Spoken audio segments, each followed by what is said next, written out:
The tent went quiet before it broke. When the hearse rolled in and the casket door swung open, the crowd around Mutangadura's final resting place moved as one body. Hands over mouths, sunglasses lowered, phones trembling, and then the sound that a country knows too well. That deep, involuntary wail that rises when grief and disbelief collide. Today, August 23, 2025, Zimbabwe laid to rest a businessman whose name has suddenly become a national question. The program said burial, but the faces said unfinished business. Because the script reads, attacked and killed in a so-called robbery. And the audience keeps asking, what robbery behaves like this? We reported his demise in our earlier commentary.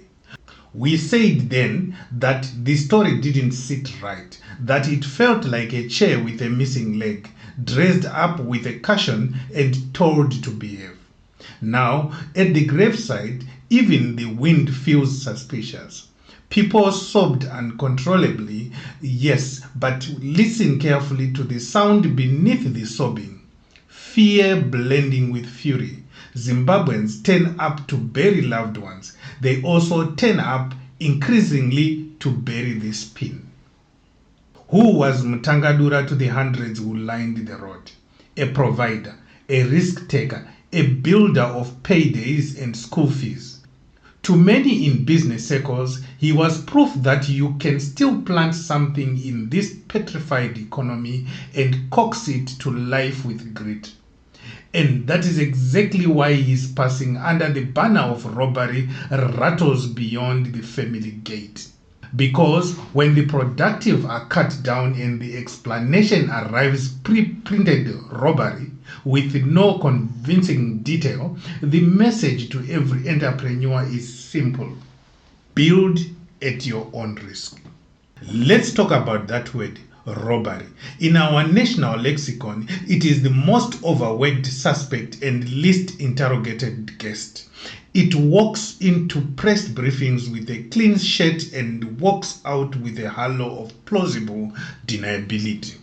The community's questions are not unreasonable. What was taken? How precise was the attack?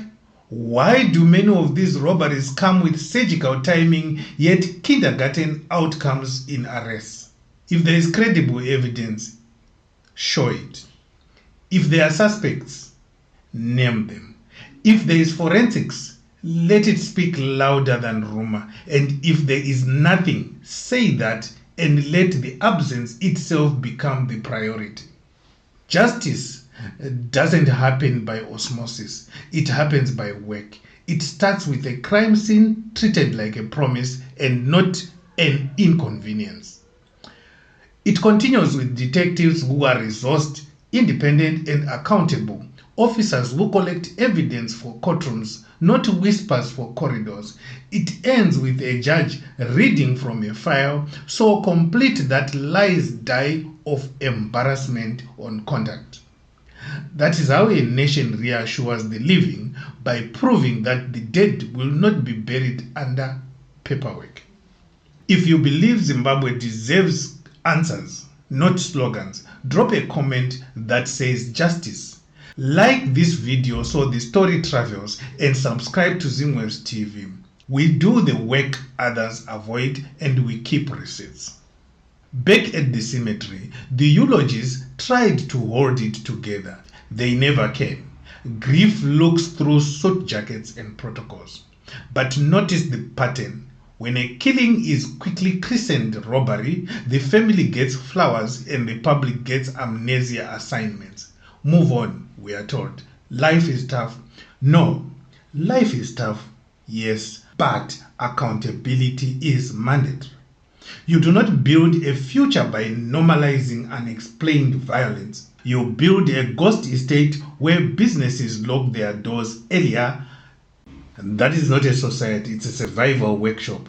The state's job is not to scold citizens for their anxiety. It's to earn back their calm by delivering competence. Competence looks like timelines. It looks like releasing prejudicial updates. It looks like admitting what you don't yet know instead of filling the gap with an all-purpose label that only deepens suspicion. To the rumor mill, you are not a substitute for evidence. To the authorities, silence is not professionalism, it's gasoline. And to everyone who loved Mutangadura, the demand for answers is part of the mourning. It is not disrespect, it is the ultimate tribute to insist that his story ends with truth, not with a template. We are not here to cast wild accusation. We are here to insist on clarity. If this was a genuine robbery, prove it clearly and publicly.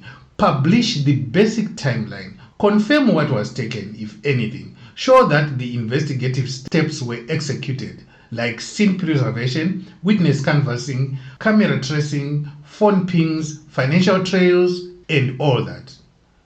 Protect witnesses properly, offer a confidential tip line that actually functions. And if your resources are thin, say so and ask for help. Better the humility of competence than the vanity of vagueness. Because here's the heart of it.